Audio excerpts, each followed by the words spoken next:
were in contact with. It helped us find who may also be involved in that crime. Detective Chris Gritter told Bakefield's 223 ABC. Some people also believe that policies will deter people from committing crime. The police is now have better means to find out if you're guilty. California resident Chris Eddy told San Diego 6 News.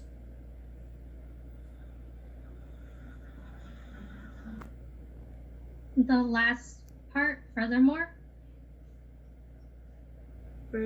supporters of the ruling say it does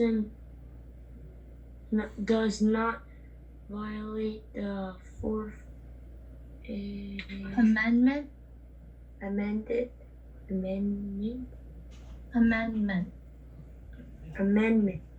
Yeah. If you've already been arrested, you'll responsible evidence they say, then it's fair. You also summarize the points given by this passage.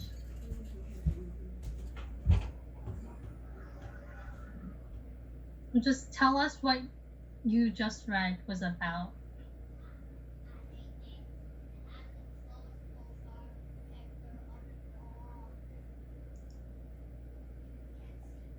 Raymond? Can Raymond, Brian, and Alvina turn on your cameras? What were the points?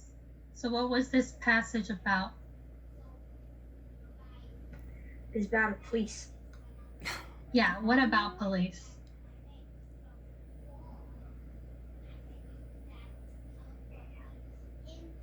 They are horrible. Well, do you have evidence of that from this passage? No. Yeah, so you can't make a claim that you don't have evidence for in this passage. So 1 + 1 equals cops are horrible in this passage. Brian, stop. Okay, so this was about how police should be able to search your phone if they had enough suspicion that you were involved in a crime or that you are in contact with someone involved in the crime. And okay, does that mean that cops are great? Well, it's not saying either of that. You can't make either of those claims based on this passage because they don't talk about that. That's not the main point of the passage. So it's saying that police should be able to because it's going to aid in their crime solving, basically. School catches a student bullying someone online before the police do. The student is likely to end up in less legal trouble. So what quote shows that if students were monitored, they would know that there are consequences, and so they wouldn't be posting offensive comments? Raymond or Alvina? Yep, Raymond or Alina, not me.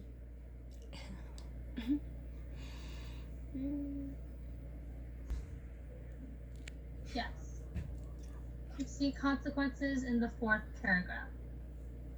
So in this sentence specifically, young people need to learn that when you post something on the internet, there are consequences.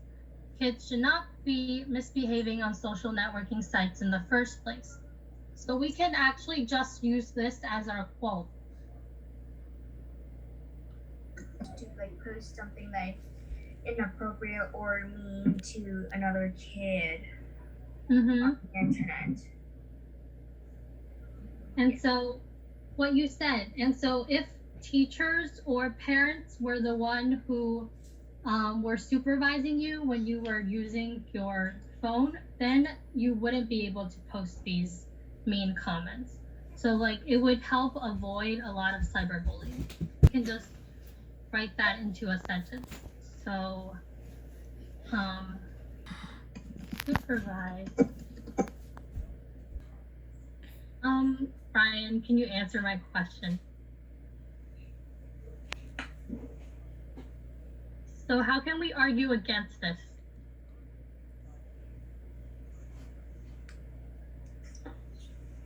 And then something might have caused them to say it, to be a cyberbully, because he or she might have been bullied.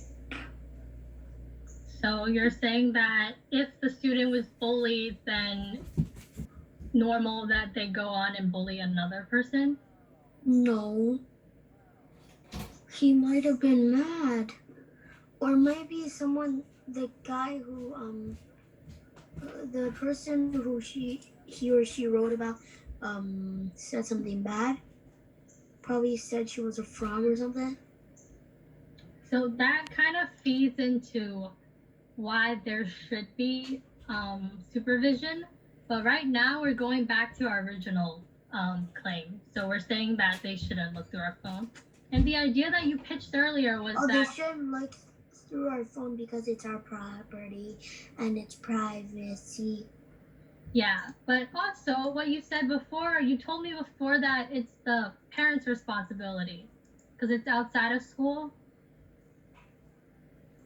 Yeah, it is the parents' responsibility, but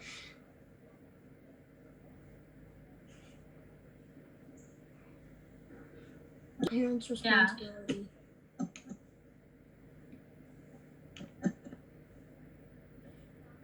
The parents should be taking care of their child. Not the chickens.